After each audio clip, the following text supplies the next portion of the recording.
ಸ್ನೇಹಿತರೆ ನಮಸ್ಕಾರ. RBI's YouTube ಚಾನಲ್ಗೆ ಸ್ವಾಗತ ಸುಸ್ವಾಗತ.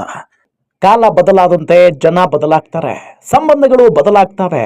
ಅತ್ತೆ ಅಳಿಯನ ಅಕ್ರಮ ಸಂಬಂಧದ ಬಗ್ಗೆ ಕೇಳಿದ್ದೇವೆ, ಮಾವ ಸೊಸೆ ಅಕ್ರಮ ಸಂಬಂಧದ ಪ್ರಕರಣಗಳನ್ನು ನೋಡಿದ್ದೇವೆ. ಅದಕ್ಕೂ ಮುಂದುವರಿದು ಮತ್ತೊಂದು ವಿಚಿತ್ರ ಘಟನೆಯೊಂದು ನಡೆದಿದೆ. ಮಗಳು ಹಾಗೂ ತಾಯಿ ಇಬ್ಬರು ಏಕಕಾಲದಲ್ಲಿ ಗರ್ಭಿಣಿಯಾಗಿದ್ದಾರೆ. ಇನ್ನೊಂದು ವಿಚಾರ ಏನಂದ್ರೆ, ಮಗಳು ಹಾಗೂ ತಾಯಿ ಇಬ್ಬರು ಗರ್ಭಿಣಿಯಾಗಿರುವುದು ಒಬ್ಬನಿಂದಲೇ, ಮಗಳ ಪತಿರಾಯನಿಂದ. ಈತನೇ ನೋಡಿ, ನಿಕೋಲಸ್ ಹಂಟರ್ ಮಗಳು ಹಾಗೂ ಮಗಳ ತಾಯಿಗೆ ಪತಿಯಾಗಿದ್ದಾನೆ. 27 ವರ್ಷದ ನಿಕೋಲಸ್ ಹಂಟರ್ ಪತ್ನಿಯ ಹೆಸರು Z. Only fans model Z ನಾನು ಗರ್ಭಿಣಿಯಾಗಿದ್ದೇನೆ. ನನ್ನ ತಾಯಿ ಡ್ಯಾನಿಯು ಕೂಡ ತನ್ನ ಪತಿಯಿಂದಲೇ ಗರ್ಭಿಣಿಯಾಗಿದ್ದಾರೆ, ಅಳಿಯನಿಂದಲೇ ಪ್ರೆಗ್ನೆಂಟ್ ಆಗಿದ್ದಾರೆ. ನಾನು ನನ್ನಮ್ಮ ಇಬ್ಬರು ಒಟ್ಟಿಗೆ ಗರ್ಭಿಣಿಯಾಗಿರುವುದು ಸಂತಸ ತಂದಿದೆ. ಇಬ್ಬರ ಗರ್ಭಧಾರಣೆಯ ನಡುವೆ ಕೇವಲ 2 ವಾರ ಅಂತರ ಇದೆ ಅಂತ ಓನ್ಲಿ ಫ್ಯಾನ್ಸ್ ಮಾಡೆಲ್ ಝಡ್ ಅಂತ ಹೇಳಿಕೊಂಡಿದ್ದಾರೆ. ಯೂಟ್ಯೂಬರ್ ನಿಕೋಲಸ್ ಹಂಟರ್ನ ಪತ್ನಿ ಝಡ್ ಫೋರ್ನ್ ಸ್ಟಾರ್. ಓನ್ಲಿ ಫ್ಯಾನ್ಸ್ ಅನ್ನೋದು ಅಡಲ್ಟ್ ಸ್ಟಾರ್ಗಳ ಆನ್ಲೈನ್ ಪ್ಲಾಟ್ಫಾರ್ಮ್. ನಾವು ಫೋರ್ನ್ ಸ್ಟಾರ್ಗಳಾಗಿರೋದ್ರಿಂದ ಬಹಳಷ್ಟು ಲೈಂಗಿಕ ಕ್ರಿಯೆ ನಡೆಸುತ್ತೇವೆ. ಆದ್ದರಿಂದ ನಾವು ಯಾವಾಗ ಗರ್ಭ ಧರಿಸಿದ್ವಿ ಅನ್ನೋದು ಸರಿಯಾಗಿ ಗೊತ್ತಿಲ್ಲ ಅಂತ ಝಡ್ ಹೇಳಿಕೊಂಡಿದ್ದಾರೆ.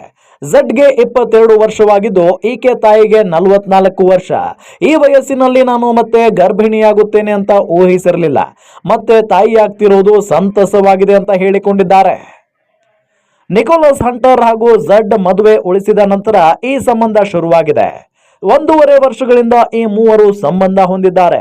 ಇದೀಗ ತಾಯಿ ಮಗಳು ಇಬ್ಬರು ಗರ್ಭಧಾರಣೆ ದಿನಕ್ಕೆ ಕಾಯುತ್ತಿದ್ದಾರೆ. ಒಂದೇ ದಿನ ಮಗುವನ್ನ ಹೆರುವ ಆಸೆ ಹೊಂದಿದ್ದಾರೆ. ಫಾರ್ನ್ ಸ್ಟಾರ್ ಝಡ್ ತಾನು ಮಗುವಿಗೆ ಜನ್ಮ ನೀಡುವ ಸಂದರ್ಭದಲ್ಲಿ ಸಹೋದರ ಸಹೋದರಿಯನ್ನ ಬರಮಾಡಿಕೊಳ್ಳಬೇಕಾಗಿದೆ. ಮೊಮ್ಮಗುವಿನ ನಿರೀಕ್ಷೆಯಲ್ಲಿದ್ದ ಡ್ಯಾನಿ ತಾನು ಕೂಡ ಮಗುವಿಗೆ ಜನ್ಮ ನೀಡುವಂತಾಗಿದೆ. ಹೆಂಡತಿ ಹಾಗೂ ಹೆಂಡತಿ ತಾಯಿಯ ಮಗುಗೆ ಅಪ್ಪನಾಗ್ತಿರೋ ಈತ ಸಖತ್ ಖುಷಿಯಾಗಿದ್ದಾನೆ. Marriage we have, I don't think any of us have ever been happier. So much has changed actually since our last interview. I don't know if you could tell, but Two things has changed. Yeah, we're welcoming Nick's children. She's going to be having Nick Jr. oh, honey. And I'm going to be having Nicole. We're very excited to welcome 2 new members of the family, and having a baby alongside my mom is the most exciting and beautiful thing. I could have never expected it.